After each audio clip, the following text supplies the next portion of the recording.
Welcome back to I Speak Life. I'm your host, Jaquetta Daniels, and I'm here today with Otis and Mary, and we're talking about do people stay victims too long? And before we left, we were talking a little bit about domestic violence. But that's just one of the things that people are victims of. There's numerous things where people could be victims of crime, disease, injury, all kinds of things. And people sometimes get stuck and want to stay in there. Do you have any insight into why somebody would want to not get better physically or any of that, why you wouldn't want to come out of a bad situation? Well, personally, I had an injury to my arm, and I suffered a slight paralysis to my ulnar nerve. And that I was very athletic, played sports, had opportunities, to go to college, and that took a lot out of me. You know what I mean? Not being able to use a limb to the capacity that I was used to using it. And I had some victimizing type attitudes at that time. And sometimes it just, you kind of wallow in your sorrow. Why me? You know? But at some point, you kind of look at other people. I try to search out other things that motivates me. And seeing individuals who are paraplegics, motivated me to say, hey, it's not as bad as you think it is.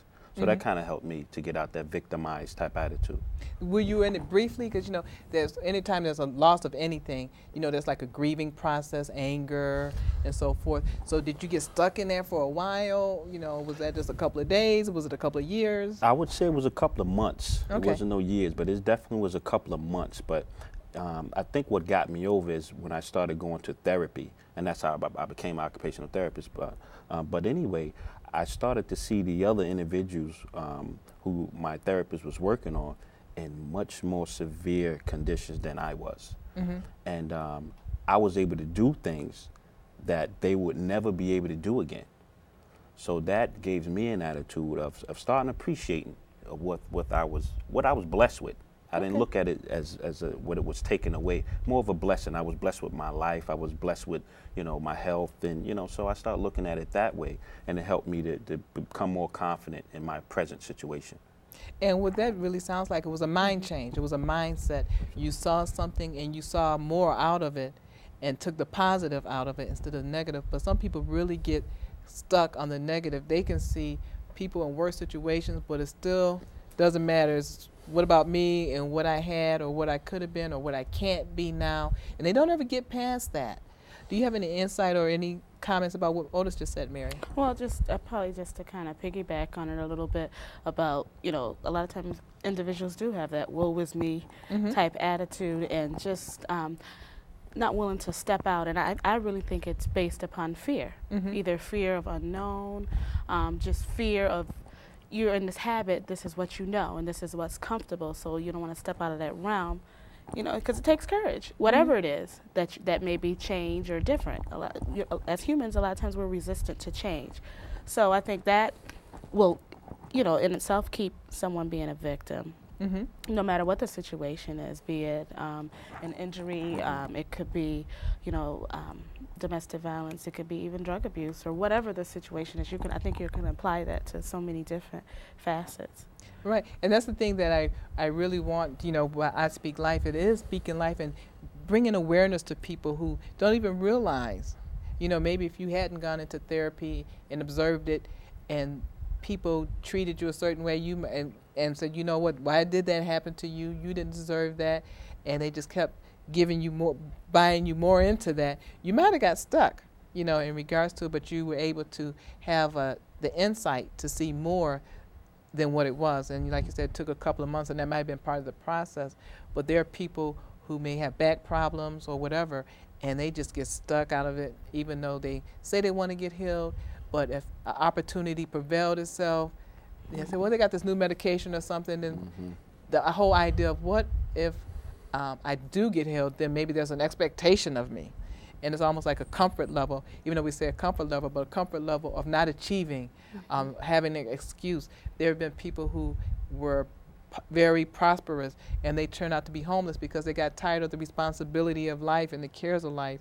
And they just kind of say, they just, took themselves out of the game, and now I don't have to have any responsibility. And it's amazing how people do fear even being successful or failure. It could be a matter of being failure. So it sounds like There was, the show Fear Factor. There are some fear factors Right, that right. kind of go along Definitely. into it. But when we're talking about youth who come out of situations and their backgrounds and their history, where do you think we can help change mindsets for people? Not just youth, but anyone who society or who their people around them, their immediate people, have always kind of encouraged there is nothing else but this. And there are people, whether you're in a domestic situation, I understand the male or the female will say, you're not going to get anybody better. This is good, almost this as good as it gets. Right. And you're so ugly, nobody's going to want you but me. And then they Right. start to believe the lie and so forth. Or with someone who grew up in the bad neighborhoods, you're not going to ever be able to go to college, so why even try going to school? Because this is good as it gets. How can we, help people to know there is hope and for them to believe it and to step out on it? Absolutely. As far as with the youth, that's an excellent point you brought up, because we're coming across a lot of roadblocks with the young men that we're trying to help develop a more positive leadership attitude, because the parents have such a victimized attitude that sometimes, no matter how much we give to them, it's negated when they go home. Okay, because we're not there 24 hours a day, or even 6 to 8 hours a day. I mean, we spend 4 hours a week with these kids, and that's a lot in comparison with what's out there. So, but it's not enough. It's not enough, because we don't have the bonding factor with them. We didn't raise them. They don't love us like they do their parents, or hate us like they do their parents. You know what I mean? So it's a tough piece. And we even brought that to the table to start to get some dialogue to address the parents' attitude. We're talking parents who obviously need some assistance, whose parents probably had the same attitude. So you kind of get this cycle. So at some point, we're going to definitely have to address the parents as well.